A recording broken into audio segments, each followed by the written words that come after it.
She was just the cleaning lady, until she taught 9 languages to the millionaire's paralyzed son. But when the chef tried to humiliate her one last time, something happened that no one expected. Stay with me, because what you're about to hear is not just a story about languages or power, but about how a humble woman changed an entire family's destiny, starting from a broom and ending with something no one could buy. Carla had always lived a simple life. Born and raised in a small village, she grew up surrounded by books her mother collected from donations.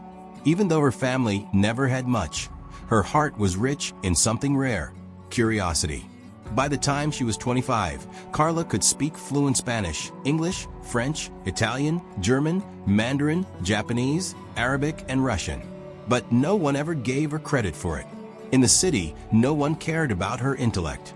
With no diploma, she was hired as a cleaning lady by the wealthy entrepreneur Mr. Blake to work in his mansion and avoid being homeless.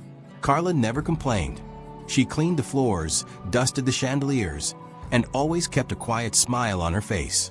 The head chef, Clarissa, treated her like trash. She mocked her clothes, gave her extra work, and insulted her intelligence in front of everyone. "Stick to your mop, girl," she'd say, laughing. And then there was Oliver, Mr. Blake's son, 7 years old, paralyzed from the waist down after an accident. Sweet, curious, desperately lonely. His father, obsessed with business deals and endless meetings, barely spent time with him. Clarissa would just feed him and go. The tutors never stayed. Oliver had no real companion, until Carla. One morning, Carla was dusting the bookshelves in Oliver's room and noticed he was watching her. "Do you know French?" he asked out of nowhere. She paused. "Oui, je le parle," she replied softly. His eyes lit up. "Teach me." It started with simple phrases, whispered during her cleaning hours. Then Spanish, then Italian. Carla never forced him. She made it fun. She used drawings, stories, and games. Day by day, the boy began to blossom, not just as a learner, but as a child rediscovering joy. But Clarissa noticed, and she hated it. She walked in one afternoon and saw Carla and Oliver laughing over a sheet of Mandarin symbols. Her eyes narrowed. Later that night, she cornered Carla in the kitchen. "You think you're some kind of teacher now," she hissed. "Stay in your place, mop girl. This isn't your house." Clarissa didn't stop. She hid Carla's cleaning tools, blamed her for messes she didn't make, even tripped her on purpose and laughed. Yet, Carla never stopped teaching Oliver. Weeks passed. The boy now knew greetings in 5 languages, then 6, then 7. One evening, Mr. Blake arrived home early. He stood at the door unnoticed as he watched Oliver explain the difference between German and Dutch pronunciation. "Who taught you that?" he asked, stunned. Oliver smiled proudly. "Carla." The next morning, Mr. Blake called a meeting in the dining hall. Clarissa stood tall, arms crossed. Carla stood quietly at the edge. "I came home yesterday," Mr. Blake began, "and I saw something I'd never seen before. My son happy, speaking languages, engaged, curious." Clarissa scoffed. "Because she's filling his head with junk instead of doing her job." Mr. Blake turned to her slowly. "You've been in this house for years, Clarissa, and in all that time, you never gave him anything beyond food on a plate. You humiliated someone I now owe deeply." He looked at Carla. "From today on, Carla will no longer be the cleaning lady. She will oversee the household staff. And you are dismissed. Immediately. No severance. No references." Clarissa's jaw dropped. In a world that often only sees uniforms and social class, Carla proved that brilliance, heart, and humility can shine through any role. She didn't need a diploma to change a life. All she needed was the chance to be seen. If this story moved you, take a moment to share it. Leave a comment about a time someone underestimated you, or a time you saw greatness where no one else did. And if you want more stories like this, don't forget to subscribe. She was mocked, insulted, and told she'd never be more than a cleaner. But after just 2 weeks leading the house, she shocked everyone again. This next part will leave you speechless, because Carla didn't just take charge, she transformed the entire mansion's energy, from cold silence to vibrant hope. Carla's promotion shocked everyone. Even the butlers and gardeners whispered behind closed doors, unsure how a cleaning lady had suddenly become their boss. But Carla didn't change who she was. She still smiled when passing staff. She still helped serve lunch when needed. But now, she had a room of her own, a new office, and more importantly, a voice. She reorganized the kitchen, giving more respect to the junior cooks. She implemented schedules that gave workers breaks they had never had.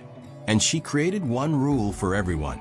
Every child deserves to feel seen. Oliver thrived. With Carla managing the house, he had peace. And with his father noticing the change, something unexpected began to happen. Mr. Blake started spending more time at home. But not everyone liked the new way. An older butler named Harold, loyal to Clarissa, refused to listen. He ignored Carla's orders and kept calling her just a maid. One evening, Carla caught Harold speaking harshly to Oliver. "You don't need to learn all that gibberish." "No one cares," he said. Carla stepped in, firm. "Harold, leave the room." He stared at her, amused. "Make me." Just then, Mr. Blake entered. "What's going on?" Carla calmly. "Your son is being discouraged in his own home." Mr. Blake didn't hesitate. "Harold, you're dismissed." Now, that night, Mr. Blake invited Carla for tea. For the first time, they spoke as equals. She told him about her past, the languages, the dreams. "I failed to see what was right in front of me," he admitted.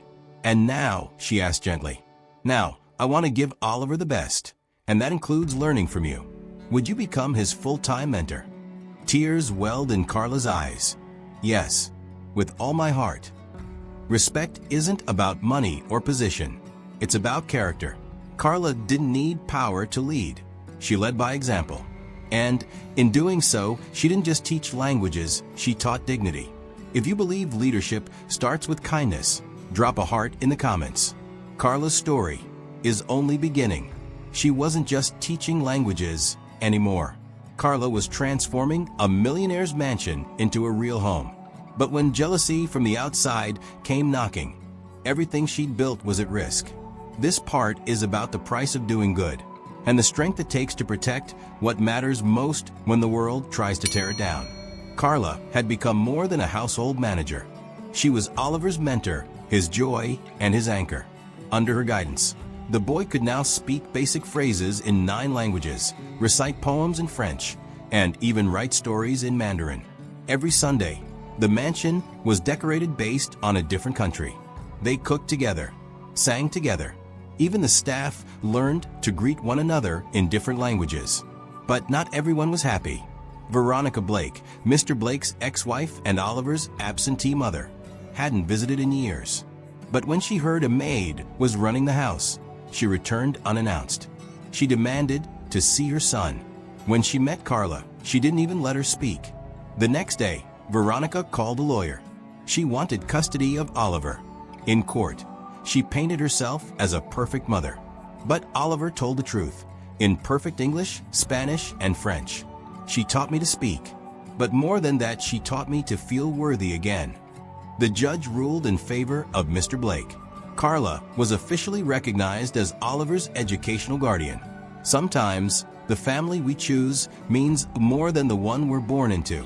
If you believe that real family is about presence, not just blood, comment "Love is chosen." From cleaning floors to inspiring the nation, Carla's story didn't end in that mansion. What she did next changed thousands of lives. In this final chapter, one woman's act of kindness grew into a movement, proving that true greatness starts in the heart. Oliver became fluent in 9 languages. Carla encouraged him to start a YouTube channel, teaching kids phrases from his wheelchair. It went viral. A prestigious academy offered Carla a high-paying job. She declined.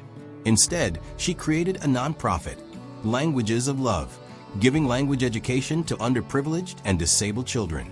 Funding almost collapsed. A donor pulled out. So Carla organized a live stream. Oliver hosted. I was voiceless. Carla gave me a voice. Now we want to give that voice to every child out there. Donations poured in. Enough for 2 more years. Months later, Carla was honored with the Global Heart Award. She wore her old Maid uniform. "I wear this to remind myself, where you start doesn't define where you can go." Carla's journey proves that even the smallest acts, a mop, a word, a lesson, can change the world. If this story touched your heart, don't keep it to yourself. Share Carla's story. Subscribe for more. And remember, you don't need permission to be extraordinary.